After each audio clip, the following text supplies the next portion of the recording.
বেদান্ত ও অধিকার। মনকে সহজে জয় করা যায় না। প্রত্যেক ক্ষুদ্র ব্যাপারে স্বল্পতম উত্তেজনায় বা বিপদে যে সকল মন তরঙ্গায়িত হয় তাদের কিরূপ অদ্ভুত অবস্থা ভাবিয়া দেখুন। মনের ওপর যখন এই পরিবর্তনগুলি আসে তখন মহত্ব বা আধ্যাত্মিকতা সম্বন্ধে কিছু বলা অবান্তর মাত্র। মনের এই অস্থির অবস্থার পরিবর্তন সাধন করিতেই হইবে। আমাদেরকে জিজ্ঞাসা করিতে হইবে, বাহিরের বিরুদ্ধে শক্তি আসিলে আমরা কতটুকুই বা তাহা দ্বারা প্রভাবিত হই, আর উহা সত্ত্বেও কতটুকুই বা আমরা নিজেদের পায়ে দাঁড়াইতে পারি। আমাদেরকে সাম্য হইতে বিচ্যুত করিতে উদ্যত সকল শক্তিকে যখন আমরা বাধা দিতে পারিব, তখনই আমরা মুক্তি লাভ করিব, ইহার পূর্বে নয়। এই অব্যাহত সাম্যই মুক্তি, ইহাই মুক্তি। এই অবস্থা ব্যতীত অন্য কিছুকে মুক্তি বলা যাইতে পারে না। এই ধারণা হইতেই, এই উৎস হইতেই সর্বপ্রকার সুন্দর ভাবধারা এই জগতের উপর প্রবাহিত হইয়াছে। প্রকাশভঙ্গিতে আপাতত পরস্পর বিরোধী হওয়ায় সাধারণত এগুলি সম্বন্ধে ভ্রান্ত ধারণা বিদ্যমান। প্রত্যেক জাতির মধ্যে আমরা দেখিতে পাই বহু নির্ভীক ও অদ্ভুত অধ্যাত্ম ভাবাপন্ন ব্যক্তি বাহ্য জগতের সম্পর্ক ছিন্ন করিয়া ধ্যান ধারণার জন্য গিরি গুহা বা অরণ্যে বাস করিতেছেন। মুক্তিলাভই তাহাদের একমাত্র লক্ষ্য। পক্ষান্তরে আরেক শ্রেণীর প্রতিভাবান বরণীয় ব্যক্তি দেখিতে পাওয়া যায়, যারা দুর্গত ও দুর্দশাগ্রস্ত মানব জাতিকে উদ্ধার করিতে সচেষ্ট। আপাতত এই দুই পন্থা পরস্পর বিপরীত বলিয়া বোধ হয়। যে ব্যক্তি মানব সমাজ হইতে দূরে সরিয়া গিয়া গিরিগুহায় বাস করেন, তিনি মানব জাতির অভ্যুত্থানের জন্য ব্যাপৃত ব্যক্তিদের নিতান্ত করুণা উপহাসের পাত্র বলিয়া মনে করেন। তিনি বলেন, কি মূর্খ, জগতে করণীয় কি আছে? মায়ার জগৎ সর্বদা এইরূপই থাকিবে, ইহার পরিবর্তন হইতে পারে না। ভারতবর্ষে আমি যদি আমাদের কোনো পুরোহিতকে জিজ্ঞাসা করি, আপনি কি বেদান্তে বিশ্বাসী? তিনি বলবেন, তাই তো আমার ধর্ম, আমি নিশ্চয়ই বিশ্বাস করি, বেদান্তই আমার প্রাণ। আচ্ছা, তবে কি আপনি সর্ববস্তুর সামনে সর্বপ্রাণীর ঐক্যে বিশ্বাসী? তিনি বলবেন, নিশ্চয়ই আমি বিশ্বাস করি। পর মুহূর্তে যখন একটি নির্জাতির লোক এই পুরোহিতদের নিকট আসিবে, তখন সেই লোকটি স্পর্শ হইবার জন্য তিনি লাভ দিয়া রাস্তার একধারে চলিয়া যাইবেন। যদি প্রশ্ন করেন, আপনি লাভ দিতেছেন কেন? তিনি বলবেন, কারণ তাহার স্পর্শমাত্রই যে আমাকে অপবিত্র করিয়া ফেলিত।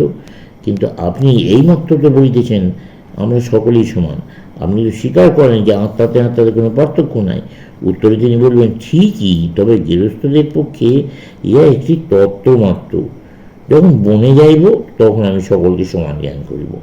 তোমাদের ইংল্যান্ডের বংশমর্যাদায় এবং ধনকৌলিন্যের শ্রেষ্ঠ কোনো ব্যক্তিকে যদি জিজ্ঞাসা করো, একজন খ্রিস্টান হিসেবে তুমি মানব ভক্তিতে বিশ্বাসী কিনা, সকলেই তো ঈশ্বর হইতে আসিয়াছে, তিনি বলবেন নিশ্চয়ই।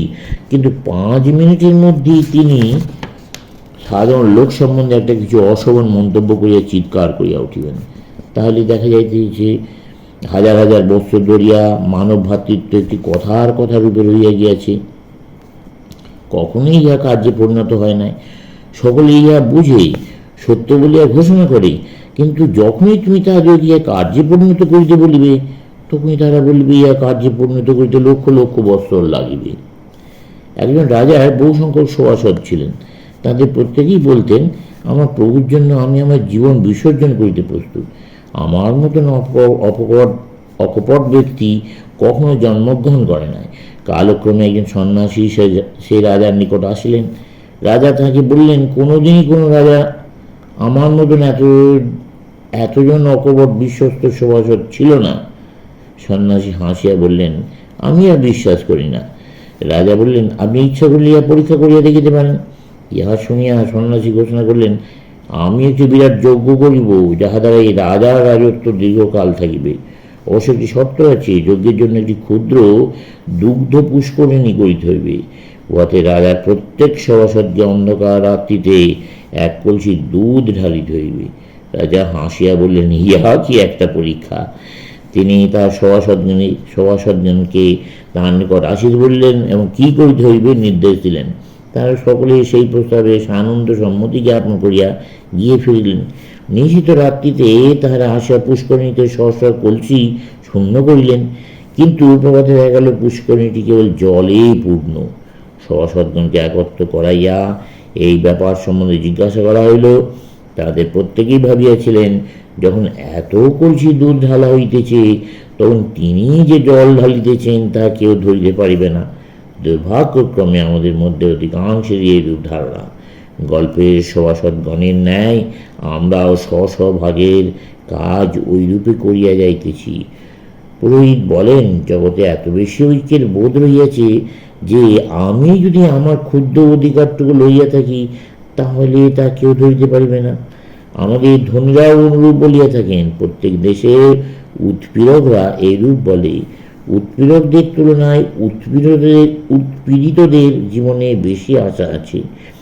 উৎপীড়কদের পক্ষে মুক্তি লাভ করিতে অনেক বেশি সময় লাগিবে, অন্যের পক্ষে সময় কম লাগিবে। খ্যাঁকশিয়াল নিষ্ঠুরতার সিংহের নিষ্ঠুরতা হইতে ভীষণতর। সিংহ একবার আঘাত করিয়া কিছুকালের জন্য শান্ত থাকে, কিন্তু খ্যাঁকশিয়াল বারবার তার শিকারের পশ্চাতে ছুটিবার চেষ্টা করে, একবারও সুযোগ হারায় না। পৌরোহিত্য প্রথা স্বভাবতই নিষ্ঠুর ও নিষ্করুণ। সেই জন্যই যেখানে পৌরোহিত্য প্রথার উদ্ভব হয়, সেখানে ধর্মের পতন বা গ্লানি হয়। বেদান্ত বলেন, আমাদেরকে অধিকারের ভাব ছাড়িয়া দিতে হইবে। ইহা ছাড়িলেই ধর্ম আসিবে, তৎপূর্বে কোনো ধর্ম আসে না। তুমি খ্রিস্টের কথা বিশ্বাস করো, তোমার যাহা কিছু আছে বিক্রয় করে দাও এবং ওই অর্থ দরিদ্রগণকে দান করো। এইখানেই যথার্থ ঐক্য। শাস্ত্রবাক্যকে এইখানে আপন ইচ্ছা মতো ব্যাখ্যা করিবার চেষ্টা নাই, এখানে সত্যকে যথাযথভাবে গ্রহণ করা হইতেছে। শাস্ত্রবাক্যকে ইচ্ছা অনুরূপ ঘুরাইয়া ব্যাখ্যা করিতে চেষ্টা করিও না।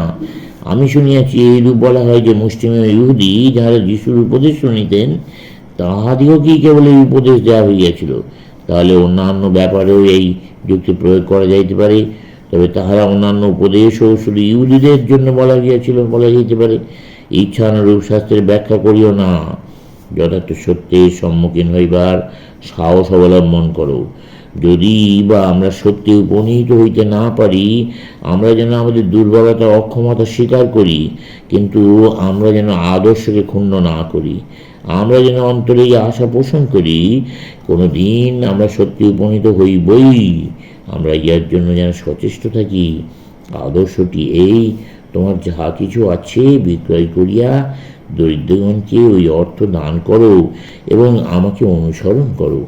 এইরূপে সকল অধিকারকে এবং আমাদের মধ্যে অধিকারের পরিপোষক সব কিছুকে নিষ্পৃষ্ট করিয়া আমরা যেন সেই জ্ঞান লাভের চেষ্টা করি, যাহা সকল মানব জাতির প্রতি সাম্যবোধ আনয়ন করিবে। তুমি মনে করো যে তুমি একটু বেশি মার্জিত ভাষায় কথা কও বলিয়া পথচারী লোকটি অপেক্ষা তুমি উন্নততর। স্মরণ রাখিও, তুমি যখন এইরূপ ভাবিতে থাকো, তখন তুমি মুক্তির দিকে অগ্রসর না হইয়া বরং নিজের পায়ের জন্য নতুন শৃঙ্খল নির্মাণ করিতেছ। সর্বোপরি আধ্যাত্মিকতা অহংকার যদি তোমাদের প্রবেশ করে, তবে তোমার সর্বনাশ অনিবার্য। ইহাই সর্বাপেক্ষা নিদারুণ বন্ধন। ঐশ্বর্য বা অন্য কোনো বন্ধন মানবাত্মাকে এইরূপ শৃঙ্খলিত করিতে পারে না। আমি অন্যের অপেক্ষা পবিত্রতর, ইহা অপেক্ষা সর্বনাশকর অন্য কোনো চিন্তা মানুষ করতে পারে না।